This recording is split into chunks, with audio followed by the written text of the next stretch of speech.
নমস্কার, আমোদরিয়া নিউজে সকলকে জানাই স্বাগত। আমি বর্ণা। আজ আবারও হাজির ইকুয়াল অর আনইকুয়াল বিভাগের নতুন একটি পর্বে। আর আজ আমাদের সাথে ইকুয়াল অর আনইকুয়াল বিভাগে রয়েছে মেঘা গুপ্ত, যিনি নেশা এবং পেশা দুটোতেই গানের সাথে যুক্ত। নেশায় গান করা শুরু, তারপর সেটাকে পেশা হিসেবে বেছে নেওয়া। একদম। তো প্রথমে মেঘা, তোমাকে আমাদের ইকুয়াল অর আনইকুয়াল বিভাগে স্বাগত। ধন্যবাদ। কেমন আছো বলো? ভালো আছি, তুমি কেমন আছো? আমিও ভীষণ ভালো আছি। তা যখন জানতে পারলে যে আমাদের আমোদরিয়াতে ঠিক এইরকম একটা নারী পুরুষ নিয়ে কথা হয়, ইকুয়াল অর আনইকুয়াল বিভাগ নিয়ে কথা হয়, সেখানে তোমাকে ইনভাইট করা হয়েছে, সেটা ভেবে বা এখানে এসে তুমি নারী পুরুষ নিয়ে কিছু বলতে পারবে, সেটা জেনে তোমার কেমন লাগছে? আমার তো খুবই এক্সাইটেড লাগছে যে এখানে এসে আমি কিছু বলতে পারবো। অনেক কথা থাকে যেগুলো আমরা সবসময় বলে উঠতে পারি না বা বলে বোঝানো আমাদের সম্ভব হয় না। তো সেই কথাগুলো যদি আমি বলতে পারি আর আমার কথাগুলোতে যদি কারোর কোনো উপকার হয়, সচেতনতা হয়, তাহলে সেটা আমার ভালো লাগবে। একদম। তা প্রথমেই তোমার কাছে যেটা জানতে চাইবো সেটা হচ্ছে তোমার একদম ছেলেবেলা বা একদম ছোটবেলাটা কোথায় কেটেছে? আমার একদম ছোটবেলা আমি বাগানে কাটিয়েছি, চা বাগানে। বাবা চা বাগানে চাকরি করতো। তো তারপর আমার মাল শহরে আসা, মা কর্মসূত্রে সেখানে আসি এবং মায়ের সাথে সেখানে থাকা। ছোটবেলা থেকেই পড়াশুনো সমস্তটাই মালবাজারে। কলেজ বাইরে পড়েছি, ইউনিভার্সিটি বাইরে। আর ছোটবেলা থেকেই যেহেতু আমি আর আমার দাদা আছে, আমরা দুজন, তো সেক্ষেত্রে আমরা দুজন একইভাবে বড় হয়েছি। কোনোদিনও এটা বোঝানো হয়নি যে দাদা বেশি আমি কম বা আমি বেশি দাদা কম। না, দুজনকে একভাবেই মানুষ করা হয়েছে, পড়াশুনো হোক সব দিক থেকেই। আর 4 বছর বয়স থেকে আমার গান শেখা শুরু, তো সেটা সাথে চলছে এখনো। একদম। আর ভীষণ সুন্দর গাও তুমি, তার প্রমাণ তো আমরা পেয়েছি। তা এই যে নারী পুরুষ সমান অধিকার, বারে বারেই একটা কথা, নারী পুরুষ সমান অধিকার, নারীরা পুরুষদের সমকামী এখনো হয়ে উঠতে পারছে না, এই ধরনের এছাড়াও আরো অনেক রকম লাইন, কোটেশন, বাক্য আমরা কিন্তু শুনতে পাই।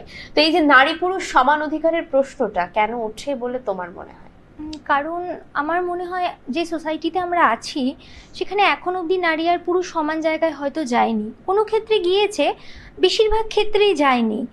কর্মক্ষেত্রে হোক, বাড়িতে হোক বা যে কোনো কিছুতেই হোক, আমরা নারী পুরুষকে আলাদাভাবেই দেখি। তো তাই জন্য মনে হয় সমান অধিকারের প্রশ্নটা বারে বারে উঠছে। একদম। কিন্তু কোথাও গিয়ে মনে হয় না মেয়েরা তো এখন প্লেনও চালাচ্ছে, তারা মহাকাশেও যাচ্ছে, তারা তো সব করছে, তাহলে সেটা করছে মেয়েরা, কিন্তু অনেক ক্ষেত্রে, যেমন আমি একটা খুব সহজ উদাহরণ দিই, যেমন বিয়ের ক্ষেত্রে এখন অবধিও বিয়ের ক্ষেত্রে মেয়েদের ফিনান্সিয়াল ইন্ডিপেন্ডেন্সটা কেউ দেখে না। সেক্ষেত্রে ছেলে কি করে তার উপরে জোর দেওয়া হয় যে ছেলে কি করে, কিন্তু একজন মেয়ে সে কি করবে সেটা নিয়ে এখনো মানুষ ভাবতে শেখেনি। তো সেটাও ভাবাটা দরকার। সমান অধিকার মানে সব কিছুতে সমান অধিকার, তো সেটাও ভাবা দরকার যে কন্ট্রিবিউশনটা সবার সমান হবে। তো এই জন্য আমার মনে হয় যে সমান অধিকারের প্রশ্নও উঠছে, আর সমান অধিকারে এখনো নেই সমান জায়গায় পুরুষ আর নারী। তো তুমি একটু আগেই বললে দাদা তুমি দুজন এক পরিবারে একসাথে থেকে মানুষ হয়েছো, তো কখনো কোনো কিছুতে ভেদাভেদ থাকেনি। কিন্তু এই ছোটবেলা থেকে বাড়িতে ছেলেরা মেয়েদের থেকে আলাদা, মেয়েরা ছেলেদের থেকে আলাদা, ঠিক আছে, বা মেয়েরা কোথাও গিয়ে ছেলেদের চেয়ে দুর্বল, এই ধরনের ভাবনা বা এই ধরনের সিচুয়েশন কখনো এসছে যে এই ধরনের কথাগুলো বোঝানো হয়েছে? না, আমাকে এই ধরনের কোনো কথা বোঝানো হয়নি। মেয়েরা আমার মনে হয় দুর্বল বলতে দৈহিক দিক থেকে ছেলেদের থেকে নিশ্চয়ই মেয়েরা দুর্বল, আর কোনো ক্ষেত্রে আমার মনে হয় না মেয়েরা দুর্বল। আর এটা আমাকে বোঝানোও হয়নি কোনোদিনও বাড়িতে। সেটা আমার স্বাধীনতা বা নিজেকে নিজে রক্ষা করার যে একটা দায়িত্ব আমার নিজের ওপরে, যে আমি যখন বাড়ি থেকে বেরোবো, আমি যেহেতু বাইরে পড়াশুনো করেছি, তো আমার অনেকটা সময় বাইরে কেটেছে। তো সেক্ষেত্রে কি নিজেকে নিজে রক্ষা করার ক্যাপাসিটিটা থাকা উচিত আমাদের মধ্যে, আমাদের সেই সক্ষমতাটা থাকা উচিত। তো আমাকে সেভাবেই মানুষ করা হয়েছে বাড়িতে। আমি কোনোদিনও দেখিনি যে আলাদা কিছু হয়েছে আমার বাড়িতে। একদম।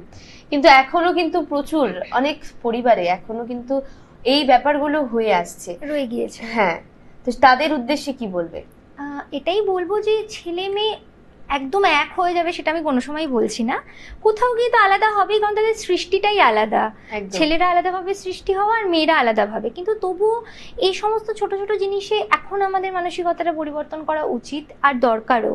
কারণ মেয়েরা এতটা এগিয়ে গিয়েছে, তারা যখন বাঁচতে চাইছে নিজেদের মতন, সব ক্ষেত্রে তাদের ইকুয়ালিটিটা দরকার। কিন্তু এই প্রসঙ্গে একটা কথা বলি, এই যে তুমি মনে করো আজকে কোথাও একটা বেরিয়েছো ঘুরতে, সেম একসাথে তোমার দাদাও বেরিয়েছে, তো সেক্ষেত্রে সেও ঘুরে ফিরে রাত্রি 11টায় বাড়ি আসছে, এবার তুমি রাত্রি 11টায় বাড়ি আসছো, তাতে কি দুজনকে কখনোই কৈফিয়তের সম্মুখীন হতে হবে না, বা তোমাকে কি বলতে হবে? এবার এটা ডিপেন্ড করছে আমি কোথায় ঘুরে এসেছি তার উপর। এটা ডিপেন্ড করছে যে আমি কোথায় গিয়েছি। যে নিশ্চয়ই আমি যদি এখন কোথাও আড্ডা মেরে বা বন্ধুদের সাথে নাইট আউট করে রাতে বাড়িতে আসি, তাহলে তো জবাব দিতে হবে। আর যদি আমার কাজ থাকে বা কোনো ক্ষেত্রে আমার অন্য কোনো দরকার থাকে, তাহলে সেক্ষেত্রে সেটা বাড়ির লোক বুঝবে যে আমি দরকার ছিল বলেই আমি বাড়ি থেকে বাইরে ছিলাম। কিন্তু দাদার ক্ষেত্রে কি সেম হবে? নাইট আউট করে আসলো বা আড্ডা দিয়ে যদি 11টায় বাড়ি আসে, হ্যাঁ সেটা ওর ক্ষেত্রেও অনেকটা রাত হলে ওকেও জবাব দিতে হবে। বেশ, তাহলে সেক্ষেত্রে মনে হয় না যে কোথাও গিয়ে একটা এই জায়গাটা থেকে দেখলে পরে আবার কিন্তু একটু হ্যাঁ পার্থক্য। ওই যে বললাম যে দৈহিক দিক থেকে তো মেয়েরা দুর্বল ছেলেদের থেকে, তো নিজেকে রক্ষা করার ক্যাপাসিটিটাও তাদের মধ্যে লিমিটেড, তো সেই জন্যই এই জায়গাগুলো তো চলে আসে, মেইনটেইন করা দরকার। তা তুমি যে সোসাইটিতে থাকো সেটা কতটা পুরুষতান্ত্রিক বলে তোমার মনে হয়? আমার বাড়িতে আমি পুরুষতান্ত্রিকতা সেভাবে দেখিনি, এখনো দেখি না, কিন্তু আমরা এত নিউজ এত কিছু যখন দেখতে পাই তখন আমাদের মনে হয় যে হ্যাঁ এখনো আমাদের সোসাইটিটা পুরুষতান্ত্রিকই আছে। মানে ইতিহাস পড়লে ইতিহাস থেকে আমরা দেখতে দেখতে যে সেই যে মেয়েদের সম্মানটা আস্তে আস্তে নিচের দিকে নামতে শুরু হলো, তারপর থেকে কতখানি এখন উপরে উঠে দাঁড়িয়েছে সেটা নিয়ে একটা প্রশ্ন তো রয়েই যায়। আধুনিকতার যতই প্রলেপ আমরা দিই, সব কিছুর পেছনে কি সেই ইতিহাসগুলো নেই, সেটা তো থেকেই যায় কোশ্চেন একটা। একেবারেই। তা ছোট থেকে এতটা বড় হয়েছো, তো অনেকটা বছরের লাইফ জার্নি, তাতে ছোটবেলা থেকে এমন কোন কোন শিক্ষা পেয়েছো যেগুলো তুমি এখনো মেনে চলো? শিক্ষা প্রথম তো যেটা উচিত বা সত্যি কথা বলতে কোনোদিনও ভয় না পেতে, যে যা সত্যি সেটা বলবো, তাতে পরবর্তীতে কি হলো সেটা না, কিন্তু সত্যি কথাটা বলার সেই ক্ষমতাটা রাখা। দ্বিতীয়ত দায়িত্ব নেওয়া, যার যখন যেটা দরকার প্রত্যেকটা ক্ষেত্রেই যেন দায়িত্বটা নিতে পারি, তার জন্য সেই দায়িত্বটা নেওয়া। আর নিজের বাবা মায়ের দায়িত্ব, এইগুলো। তা এই যে আজকাল খুব চলে এই কথাটা যে মেয়েরা প্রতিবাদী হোক, বা প্রতিবাদ এই শব্দটা যেমন চলে ঠিক একই রকম ভাবে প্রতিবাদ হোক, সেটা বাইরে হোক বা বাড়িতে, কিন্তু প্রতিবাদ কথাটা খুব উঠে আসে। তো এই প্রতিবাদটা তুমি বাড়িতে এমন কোনো একটা সিচুয়েশন হলো যখন প্রতিবাদ করাটা দরকার, সেই সম্মুখে দাঁড়িয়ে তুমি কি করো? কখনো কি এরকম হয়েছে যে বড়দের উপরেও গলা তুলে প্রতিবাদ করেছো? বলতে হয়েছে, কারণ আমার মনে হয়েছে বলাটা উচিত, তাই আমি বলেছি। নিজের জন্যও বলেছি, বাড়ির অন্যদের জন্যও বলেছি, যে আমার মনে হয়েছে ওটা উচিত। তাতে হয়তো আমার উপরে সবাই অনেকটা রাগও করেছে, কিন্তু আমি বলেছি। তো প্রত্যেকটা প্রতিবাদ কি একটা পরিবার থেকেই শুরু হওয়া উচিত?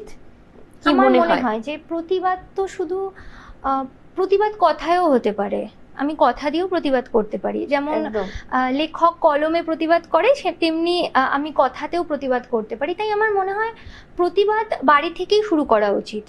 যেখানে আমরা দেখব কোনো কিছু একটা অনুচিত হচ্ছে, সেখানেই আমার প্রতিবাদটা করা উচিত। লিঙ্গ সমতা বা জেন্ডার ইকুয়ালিটি, এর জন্য কি কি করা দরকার বলে মনে হয়? লিঙ্গ সমতা বা জেন্ডার ইকুয়ালিটি বলবো যে প্রথম থেকেই না এভাবেই সবাইকে বোঝানো উচিত যে ছেলে মেয়েকে আলাদা করাটা বন্ধ করা উচিত। যে ছোট বাচ্চা ছেলেদেরকে বলা হয় যে ছেলেরা কাঁদে না, মেয়েদের মতো ন্যাকামো করিস না, তো এই জিনিসগুলো বন্ধ হওয়া উচিত। কারণ মেয়েরা ন্যাকামো করে না, মানে মেয়ে মানেই সে ন্যাকামো করছে, এই কনসেপ্টটা খুব ভুল। বা ছেলেরা কাঁদতে পারবে না, তো কাঁদাটা একটা ইমোশন, ছেলে মেয়ে যে কেউ কাঁদতে পারে, সবার ইমোশন থাকে। তো এই জিনিসগুলো একেবারে গোড়া থেকে আমার মনে হয় বন্ধ হলে পরে লিঙ্গ সমতা আসবে। তো এই জিনিসগুলো হওয়া উচিত। তারপর যে কোনো ক্ষেত্রে পরিবারের সিদ্ধান্ত হোক, বিয়ে হোক, যে কোনো ক্ষেত্রে ছেলে মেয়েকে ইকুয়ালি দেখা উচিত, যে ছেলে কি করছে তার সাথে সাথে মেয়েও কি করছে। সংসারেও দুজনে কন্ট্রিবিউশন থাকবে, ইকোনমিক্যালিও দুজনে কন্ট্রিবিউশন থাকবে, তো তাহলে আমার মনে হয় একটা সমতা আসবে। না হলে তো সমতা আসবে না, কোনো দিক থেকেই একভাবে সমতা আসবে না। তাহলে সমতা আসবে। বা এই বাসে মেয়েদের জন্য আলাদা সিট, তো এগুলো আমার মনে হয় দরকার নেই না। যারা অসুস্থ তাদের জন্য থাকুক, বাট মেয়েরা তো অসুস্থ না, তো তাদের জন্য সিট দেওয়ার তো দরকার নেই। তো তারা দাঁড়িয়েও যেতে পারবে যদি সিট না পায়। তো এই সমস্ত ছোট ছোট জিনিসগুলো থেকে আমার মনে হয় মেয়েদেরকে আলাদাভাবে ডিফাইন করাটা বন্ধ করা উচিত।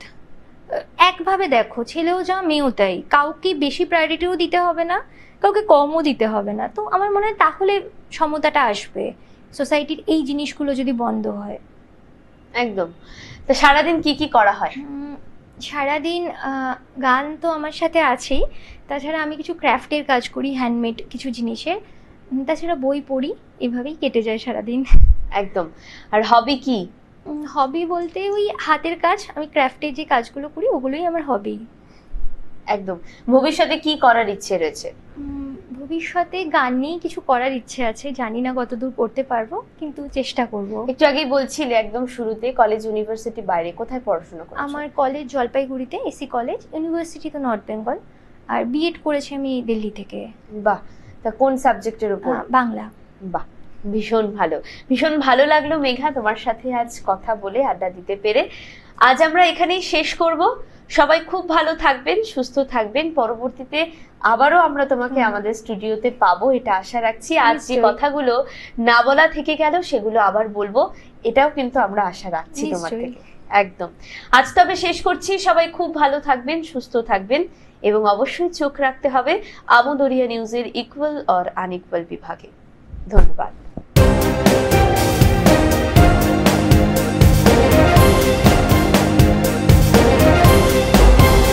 Amodoria News, Voice of the Marginal.